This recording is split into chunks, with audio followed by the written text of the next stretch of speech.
지난 주 수요일날 5월 15일은 세상적으로는 제자들의 교육과 훈련한 선생님들, 또 교수들, 소위 스승들을 존경하고 감사하는 스승의 날이었고, 오늘은 하나님을 섬기는 교회에서 목회자들과 사역자들의 수고에 감사하며 교회 성도들은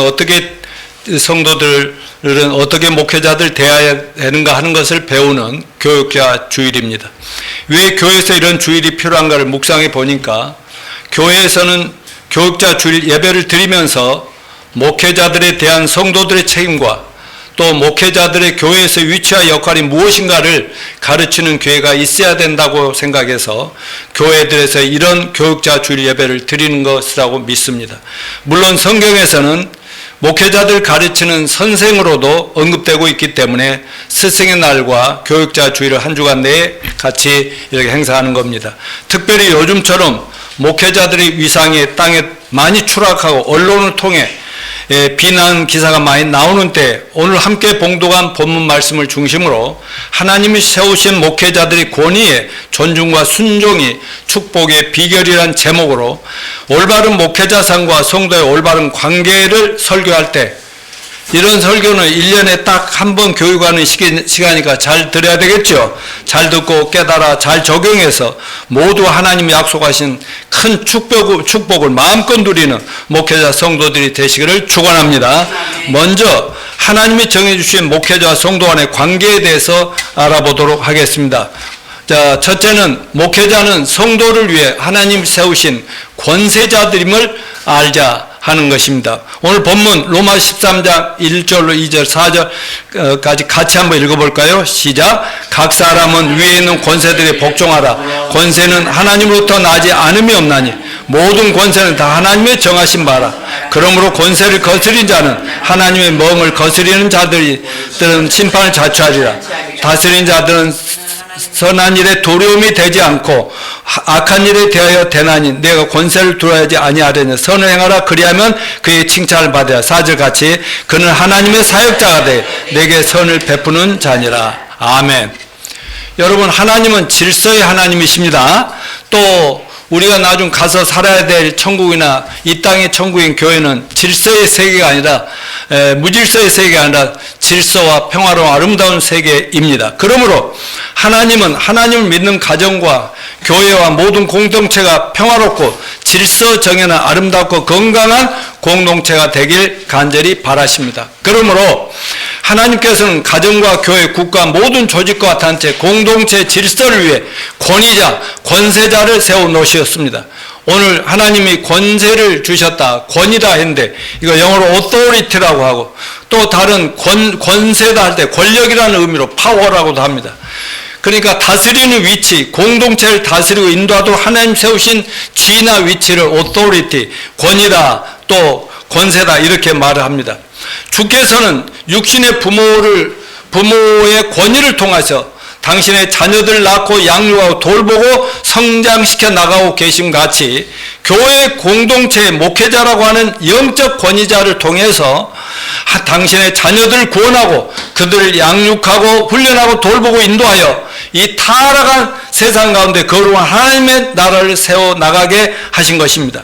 사실 학교 선생도 부모도 어떻게 해주지 못하는 우리 인간의 영혼의 구원과 놀라운 변화, 또 인품과 성품, 인격의 근본적인 변화를 교회 목회자들을 통해서 주님이 해결해 주시는 거 아니겠습니까?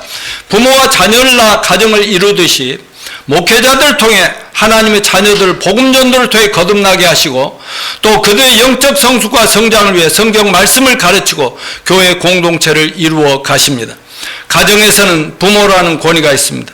아내에게는 남편이라는 권위가 주어집니다. 학교에서는 선생님이라는 권위, 회사의 사장님, 상사라는 권위, 국가의 대통령, 정부 수반의 권위가 있습니다. 교회에서는 목회자, 장로, 감독, 목자 여러 가지로 부릅니다만 권위자, 권세자가 있습니다. 또한 오늘 본문 로마 13장 4절에서는 하나님이 세우신 권위자들을 하나님의 사역자라고 하는 것입니다. 하나님이 어떤 위치와 주의를 부여하시고 하나님의 계획과 뜻대로 사용하는 사용하시는 사역자, 미니스터라고 합니다. 미니스트리. 목회나 사역을 미니스트리라고 그러고 목회자나 사역자를 미니스터라고 하잖아요. 뭐 정부에서는 장관 뭐 이런 사람들이 다 종들이고 사역자고 일꾼이고 하나님의 여기서 교회 사역자라고 할 때 하나님의 종을 의미합니다. 그러므로 가정에서 부모, 교회에서 영적 지도자든 다 하나님이 시키시는 일을 하는 하나님의 사역자들이라는 의미인 것입니다. 그러나 권위를 정확하게 이해하려면 권위주의와 권위의 차이점을 정확하게 이해해야만 합니다. 권위주의란 어떤 일에 대하여 윗사람들이 권세 자리에 있는 자들이 자신의 권위만을 내세우거나 자신의 권세를 이용하여 권위에 순종하도록 압박하고 강요하고 겁박을 하든지 또 자기 개인적인 욕망을 채우려는 사고방식 또는 행동 양식을 권위주의라고 합니다. 옛날 가부장 제도에서 보여줬던 또는 전제주의 국가나 로마 제국과 같은 황제의 통치나 조선 왕조 시대와 같은 또 20세기의 사회주의 공산주의 치하에서 보여준 권위주의를 잘 보여주고 있는 것입니다. 여러분, 권위주의는 청산돼야 됩니다. 그러나 하나님 세우시는 권위는 존중돼야 됩니다. 1961년 5월 16일 반공을 국시로 하는 군사반란과 혁명을 주도하여 성공한 뒤로 제5대, 6대, 7대, 8대, 9대 대통령으로 장기 집권을 했던 사람이 누굽니까? 박정희 대통령이죠.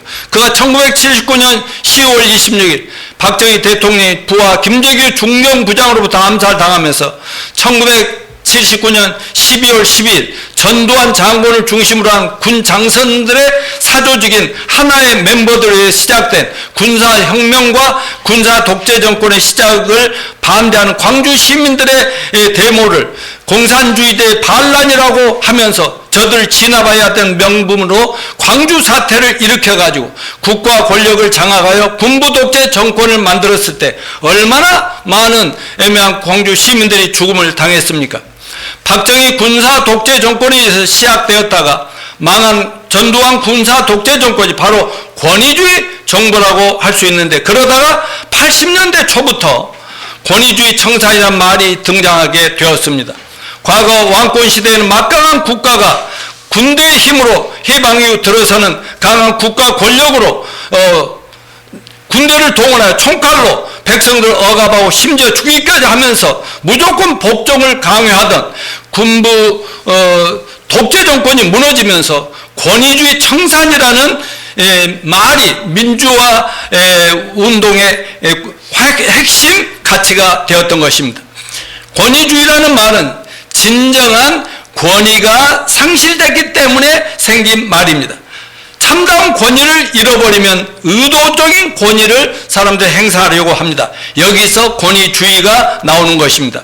여러분, 다시 말씀드리지만 권위주의는 청산되지만 하나님이 세우신 올바른 권위는 존중되어야 됩니다. 그러나 권위주의 청산을 앞세워 참된 권위를 무너뜨리는 것은 옳지 않습니다. 그런데 우리가 사는 이 세상은 지금 갈수록 권위주의를 무너뜨리고 민주주의, 인권과 자유를 신장시켜야 한다면서 맨날 데모 시위가 그치지 않고 갈수록 심해집니다. 우리는 지금 참된 권위와 참된 권위의 존중이 부재함 속에서 살고 있습니다. 요즘 선생님들의 권위가 철저히 짓밟혀 스승의 권위를 찾아보기가 힘들지 않습니까? 학부모들, 심지어 학생들까지도 시도 때도 없이 항의하고 선생님의 항변하고 심지어 폭행까지 나아가 막 부모들이, 학생들이 선생님들 고소 고발까지 하는 시대가 되었습니다. 부모의 권위도 흔들리고 있습니다. 또 양성평등이라는 이름 아래 하나님이 세우신 가장, 즉 남편의 권위도 짓밟히고 여성 상위 시대가 갈수록 힘을 얻어가고 있습니다. 저는 이 말씀을 준비하면서 또 생각을 해봤습니다. 요즘 한국 영화나 외국 영화, 드라마를 보면은 왜 요즘은 여자들이 그렇게 싸움을 잘합니까? 발치기도 잘하고 돌려차기도 잘하고 어떻게 잘하는지 그런 영화가 자꾸 만들어집니다. 그래서 남자들이 여자들 엄청 얻어 터지는 장면들이 많이 나오죠. 그동안 못된 남편들에게 억눌렸던 여성들의 입장에서는 마음이 굉장히 시원할 줄로 믿습니다. 다시 말하면 그동안 남편들이 권위만 내세우며 여성들을 무시하고 짓밟아 못된 짓을 너무나 했기에 마저도 싸지요. 근데 성경적으로 보면 여성 상위 시대라에서 하나님이 세우신 남편들의 권위가 추락하고 있는 것은 성경의 진리를 거슬러가는 매우 타락한 세상의 안타까운 현실이라는 것을 기억하시길 바랍니다. 그 결과로 오늘날 갈수록 하나님이 디자인하신 행복하고 평안하고 건강한 가정은 엄청 망가져가면서 가정들이 무너지는 걸 한탄하고 있는 실정 아닙니까? 여러분, 성경은 분명히 남녀 차별을 두지 않습니다. 남자나 여자나 동등한 존재들입니다. 그러나 남편을 가정의 머리, 아내 머리라고 권위를 확실히 정해놓고 있습니다. 교회와 목회자의 권위도 거의 땅바닥입니다. 왜 우리 시대에 이처럼 권위가 점점 소멸되어 가고 있습니까? 물론 민주화나 인본주의 철학의 확산으로 국가의 질서가 무너지고 대중들이 들고 일어나서 무엇이든지 군중의 힘으로 밀어붙이려고 하니까 국가는 권력의 힘으로 그들을 억압하고 짓눌러 버리려고 하다가 힘이 센 쪽이 이기죠. 군중의 힘이 세면 정권도 무너집니다. 그러나 정권의 힘이 강력해질수록 그냥 또 수많은 백성들이 죽고 할 수 없이 깨갱하게 되는 시대입니다. 그러므로 갈수록 국가적으로는 물론 온 세상이 하나님과 하나님 부여하신 권위를 인정하지 않는 데 큰 원인이 있지만 권위자들인 가정, 교회, 학교, 국회, 정치 집단의 모든 공동체의 질서가 무너지고 여차하면 집단행동 데모가 일상화되어 버렸습니다. 선생님들이나 각 기관의 권력자들, 교회 목회자들, 직장 오너 상사들이 하나님 부여하신 신적 권위를 올바로 사용하지 못하기 때문입니다. 권위자들이 삶으로 좋은 본을 보여주지 못하고 억압하고 강요, 갑질만 해댈 때 당연히 민주화 시대의 이름으로 데모가 일어나 쫓겨나거나 내거나 하고 있는 실정입니다. 또한 그들이 진실하지 못하기 때문입니다. 권위자들이 바르게 살지 못하고 본이 되지 못하기 때문인 것입니다. 한마디로 각 공동체의 리더들인 권위자들이 하나님이 세우셨지만 기본들이 안 되어 있기 때문에 결국은 많은 저항을 당할 수밖에 없습니다. 그러니까 권위주의는 청산되어야 합니다. 그러나 하나님의 권위는 순종될 수 있기를 축원합니다. 두 번째는 하나님이 세우신 권위에는 절대로 순종합시다. 오늘 본문 13장 1, 2절 같이 읽어요. 또 시작. 각 사람은 위에는 권세들에게 복종하라. 권세는 하나님으로부터 나지 않음이 없나니 모든 권세는 다 하나님께서 정하신 바라. 그러므로 권세를 거리는 자는 하나님의 명을 거스림이니 거스린 자들은 심판을 자취하리라. 또 히브리서 13장 10절 시작. 너희를 인도하는 자들에 순종하고 복종하라. 그들은 너희 영혼을 위하여 경성하기를 자신들이 청산할 자인 것 같이 하느니라. 그들로 하여금 즐거움으로 이것을 하게 하고 근심으로 하게 하지 말라. 그렇지 않으면 너에게 유익이 없느니라. 아멘. 오늘 성경의 본문은 이 세상에 존재하는 공동체의 질서를 위하여 하나님께 세우신 권위에 대하여 또 공동체 멤버들은 권위에 순종하고 그들의 권위를 존중함의 중요성을 가르치고 있습니다. 목회자에게 순종하고 복종하라. 성도들 자신의 유익을 위해서 그렇게 하라고 말씀하고 있습니다. 저는 1979년 4월에 구원 받았잖아요. 80년 초에 막 민주화가 일어났잖아요. 구원받고 성경 공부 밤내 하고 있는데 박정희 대통령이 죽었다는 막 그런 것을 밤 12시 넘어서 듣고 막 그랬었습니다. 아마 제가 구원받지 않았으면 저도 맨날 싸움하고 데모하고 바빴을 건데 구원을 딱 받고 성경 말씀을 하나님 말씀 존중하고 보다 보니까 어이구 뭐 대통령하고도 대들지 마라. 그 설령 정치꾼들이 잘못하더라도 막 대들고 나가서 스스로 우리가 심판하고 그러다 너도 뒤진다. 뭐 이렇게 이 말씀이 들리더라고요. 그래서 저는 그냥 설교를 통해서나 이렇게 하면서 계속 저희는 이 정권과 싸우라 막 그렇게는 한 번도 하지 않고 그냥 대통령이 기도하자 이렇게 하고 또 그들이 올바르게 되라고 많이 기도만 했습니다.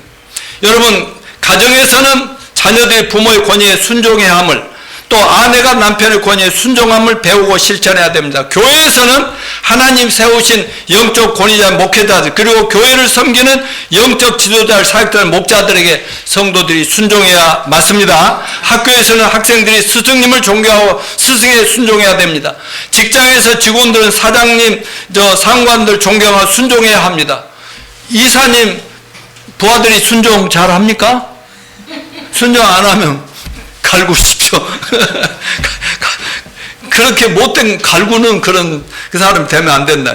한 나라의 백성들은 국가의 지도자를 존경하고 그들이 정치를 잘 하도록 기도하고 그들에게 순종해야 됩니다. 얼마든지 그들에게 편지도 보낼 수 있고 글을 보낼 수도 있고 또 그들에게 이렇게 저렇게 해달라고 말을 할 수 있지만 막 그 때려 부시고 죽이겠다는 이런 태도로는 이건 하나님께 대드는 것이라는 이 사실을 잊지 마시기를 바랍니다.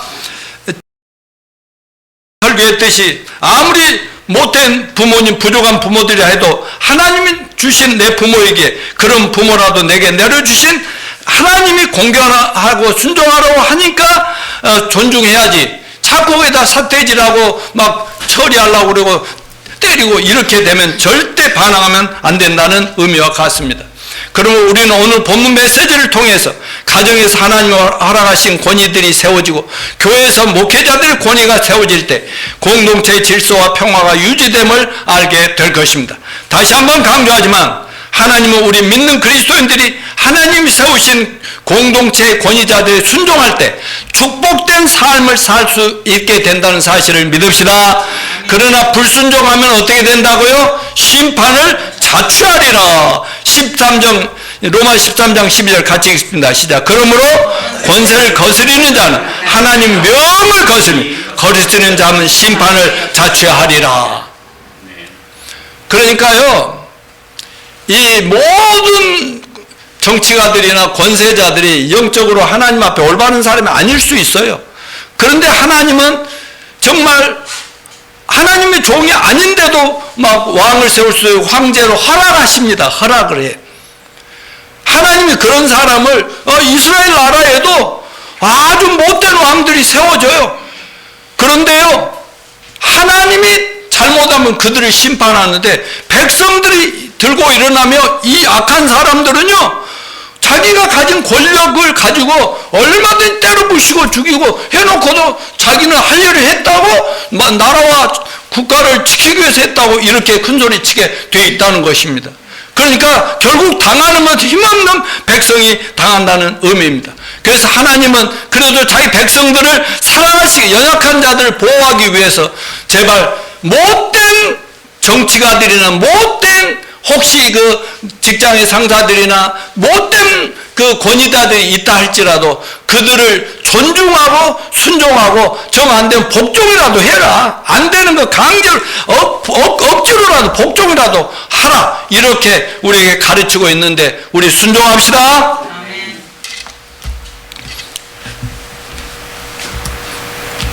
셋째는 넘어갑니다. 목회자는 하나님의 축복의 선물입니다. 에베소서 4장 11절에서 그가 성령님이 목사나 교사를 교회에 선물로 주셨다라고 얘기합니다. 목회자는 하나님의 교회 성도들 위해서 주신 선물인데 직분 은사라고 합니다. 은사, 기프트. 여러분, 우리가 예수 믿고 죄사함 받고 구원 받으면 성령님을 우리 마음에 모시게 되잖아요. 그럼 성령님은 각자의 타고난 하나님이 만들어 놓으신 그 타고난 탤런트와 그 특성을 살려가면서 은사를 주신다고. 은사. 그게 선물이야. 근데 부모라는 직분도 은사하고 교회 안에서 목회자도 직분 은사단 말이에요. 직분의 선물이라는 거예요. 그래서 이 시간 명심하십시오. 나 이래봬도 여러분을 위해서 주신 선물이라고요. 하나님의 선물이라고요. 아멘. 근데 되게 그냥 선물 같지 않는가 봐.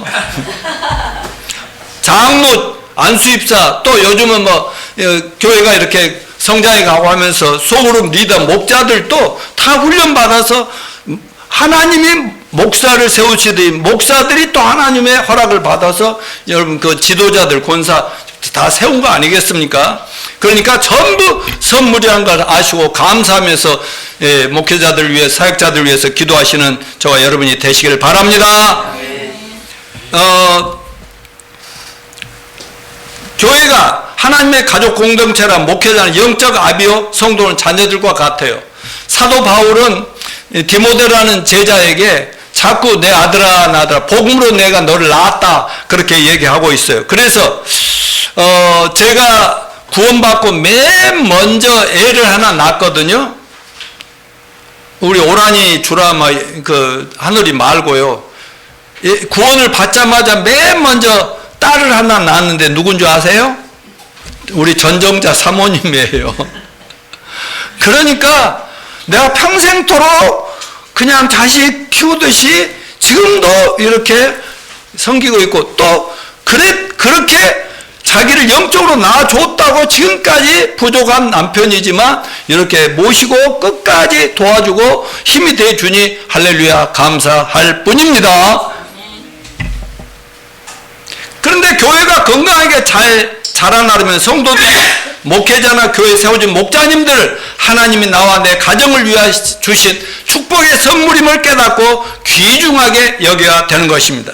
부모를 업심여기고 무시하고 불효한 자녀들이 끝까지 잘 되는 법이 없고 교회 다니면서도 목회자를 존중하지 않는 순종하지 않는 자들 잘될 생각을 말해야 됩니다. 왜? 하나님이 가만히 안 두신다.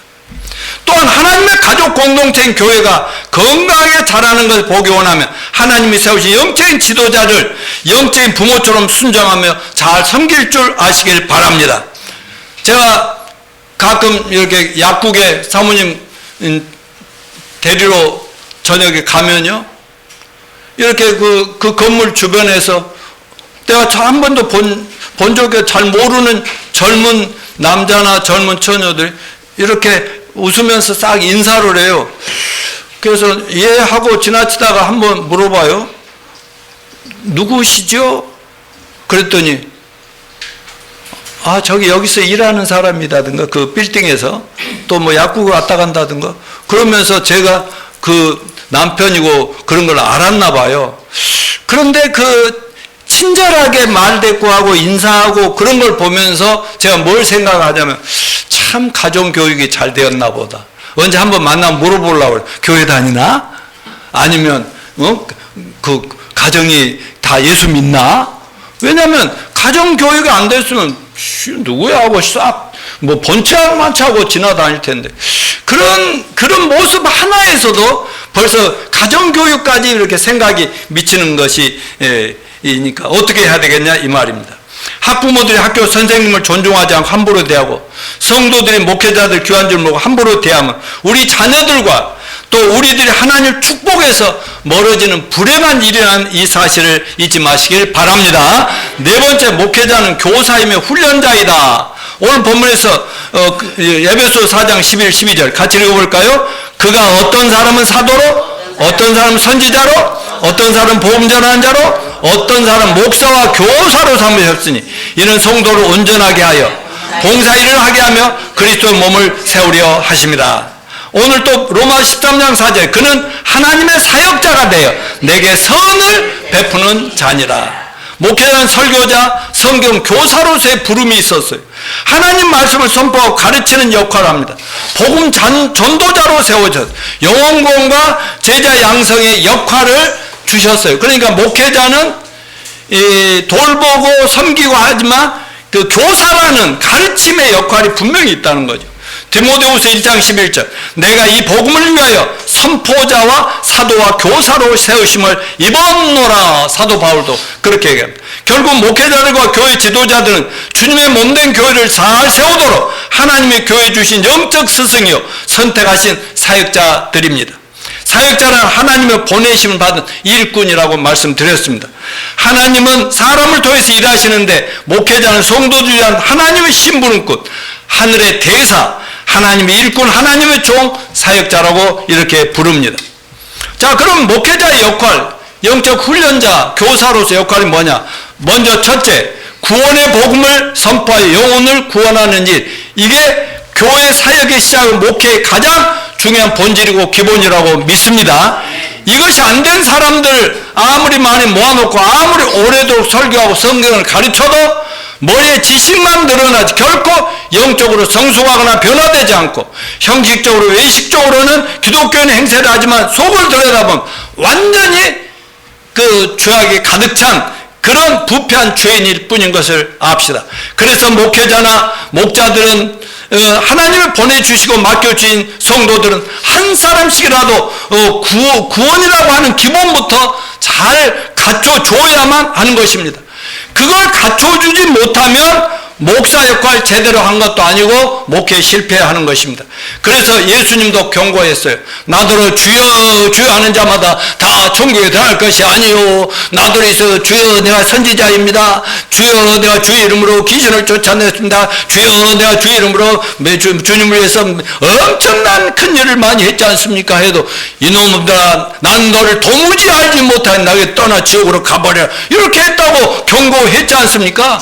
그러니까 교회 안에 가짜 목사, 가짜 장로, 가짜 권사, 집사들 얼마나 많이 이렇게 활보를 하고 있냐 이겁니다.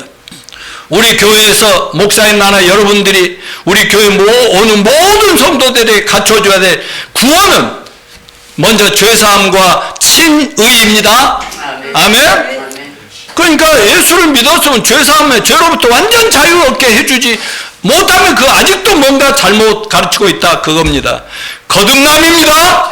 죄인으로 태어난 우리가 하나님 죄 없는 자녀로 거듭났습니다. 천국 시민권자입니다. 대한민국 시민권자입니다. 그 다음에 여러분 우리는 하나님의 자식들입니다. 영생 얻었습니다. 그러니까 구원받으면 대박이죠. 그러니까 여러분이나 저나 우리 교회를 만나면 인생 대박 나는 거 아닙니까? 모든 걸 다 얻어버리잖아요. 우리는 모두가 사역자들이니 무조건 우리 교회 온 분들은 다 구원의 확신을 얻고 인생에 대박나게 하는 분들이 되시기를 축원합니다. 둘째 뭘 가르쳐야 돼요? 성도를 온전케 하라 그래서 하나님 말씀을 잘 가르침으로 성도들의 영적 성장과 성숙과 성품과 인격의 변화를 돕는다는 것입니다. 그래서 교회를 오래 다닐수록 점점 누구 닮아가야 돼요? 예수님 닮아가는 성도들이 되도록 섬김을 돕고 가르칩니다. 우리 모든 목회자, 장로, 집사, 목자 같은 영적 지도자들은 왕 같은 제사장들로 태어난 신분의 성도들을 책임지고 영적으로 훈련하고 성장시켜서 제 역할을 잘 감당하도록 돕는 하나님의 왕국의 스승들임을 기억합시다. 누구나 예수 믿고 하나님 자녀로 거듭나면 왕자나 공주가 되는 거 맞습니까? 근데 목사나 목자는 바로 왕궁의 선생들, 스승들이란 말씀입니다. 여러분들이 하나님 나라요, 왕자요, 공주님들이고요. 잘 배우고 훈련받아 평생 잘 섬기시게 되기를 바랍니다. 그래서 우리 모두는 다 영적 스승의 역할을 해야 되고 여기는 전부가 다 우리 홍성필 형제도 이제 장가가면 더 늠름한 영적인 스승이 되시기를 바랍니다. 자, 세 번째 봉사일을 한다. 첫째는 구원의 확신을 심어주자. 그 다음에 성도를 온전케 사람을 온전한 사람 만들자. 그 다음에 사람이 온전해지고 훌륭해지면 뭐예요? 사역을 잘해 봉사일을 해야 되죠. 여기 봉사의 일은 미니스트리, 목회, 또 사역 이런 뜻입니다.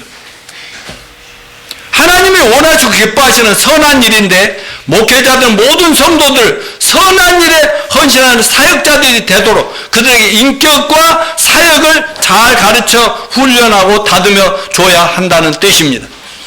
목사들이 하고 있는 영혼 구원과 제자 삼는 사역과 세계 선교 완성을 담당하는 사역자들이 되고 그 역할을 잘 하도록 키우는 스승들이 다 되시기를 축원합니다.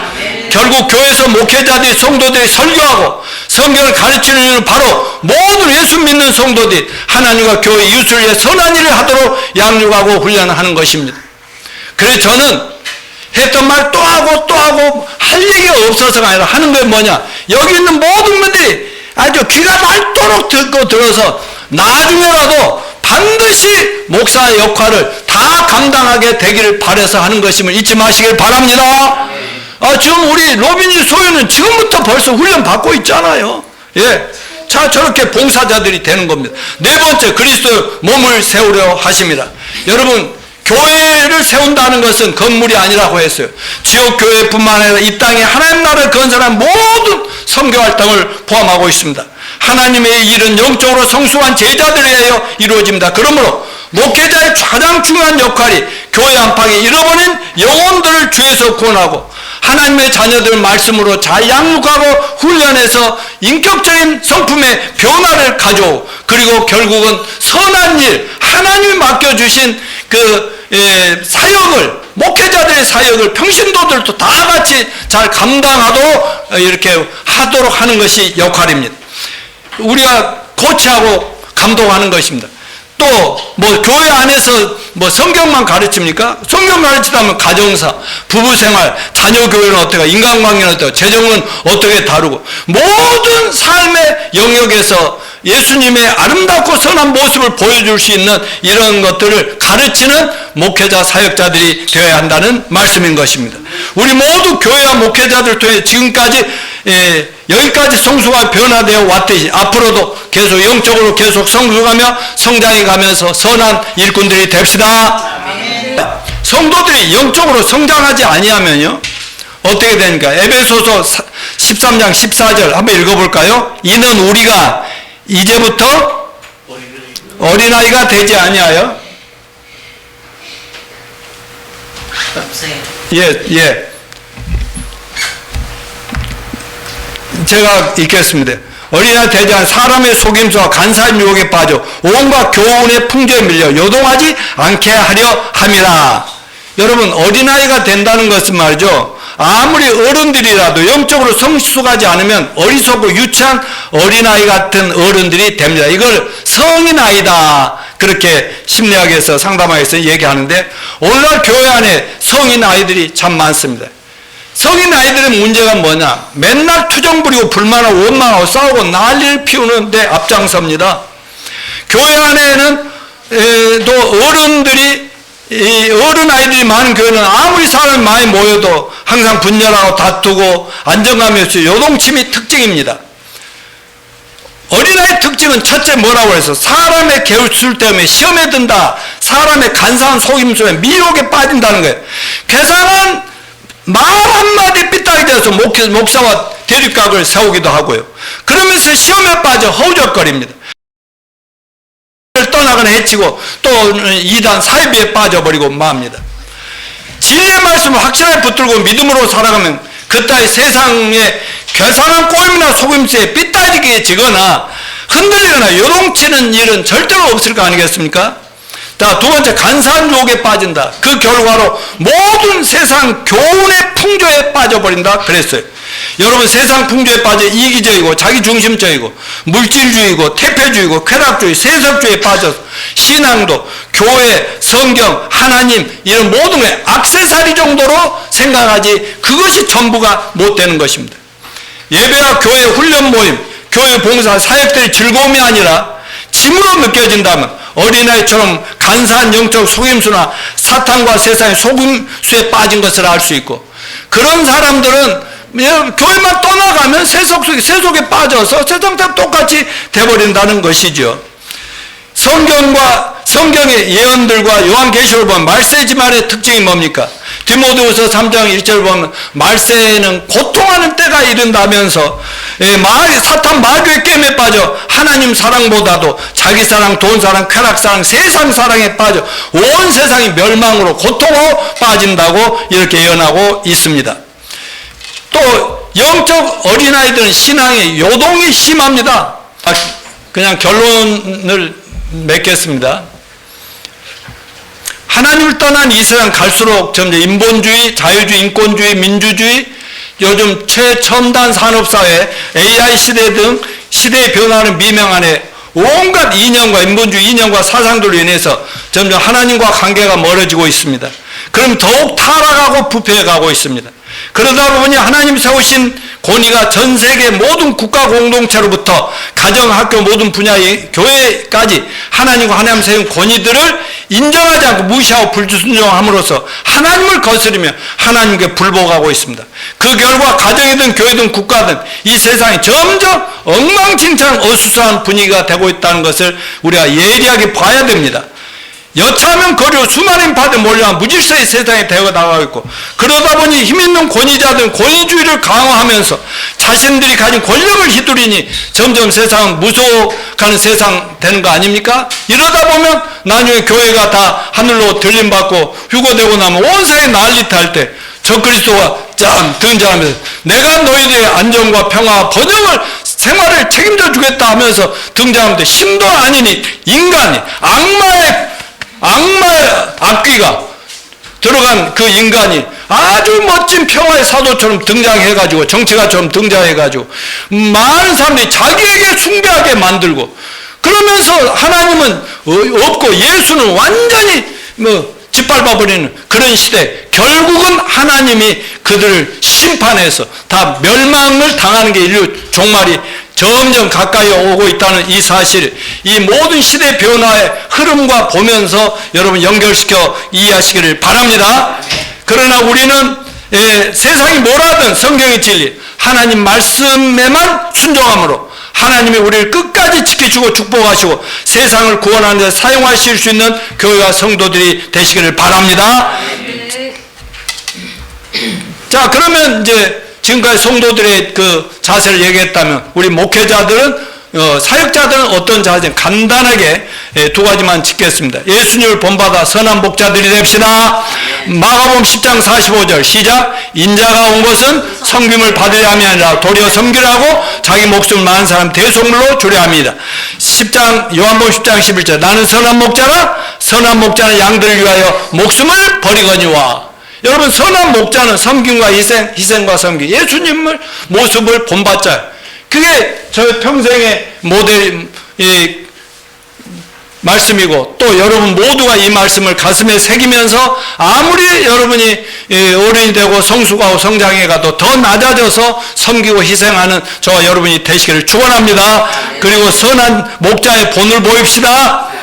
말하자면 우리가 주님 예배 출석하는 거, 예배 자세, 주님 앞에 헌신하고 헌금하는 생활, 또 경건 생활, 아침에 큐티하는 거, 또 영적 생활, 부부 생활, 자녀 교육, 가정 생활, 말씀의 실천, 전도, 교회 봉사, 이 모든 세상의 인간 관계에서 정말 예수 믿는 사람이 역시 다르구나 하면 그런 모습으로 더욱더 아름답게 성숙하고 성장해 나가시기를 축원합니다.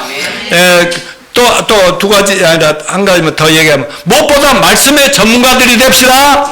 우리는 목회자만 아니라 모든 구원받은 성도들이 왕같은 제사장들이기 때문에 말씀을 계속 받아 먹고 읽고 듣고 묵상하고 하면서 결국 여러분들이 말씀의 전문가가 되어야 영적인 자녀들을 구원시키고 낳고 또 영적인 자녀들을 말씀으로 키우면서 훌륭한 하나님의 사역자들로, 종들로 키워나가는 그런 사역자들이 되지 않겠습니까? 그런 의미에서 우리 모두가 평생 하나님께서 우리에게 사명으로 주신 영혼 구원의 전문가들이 되십시다.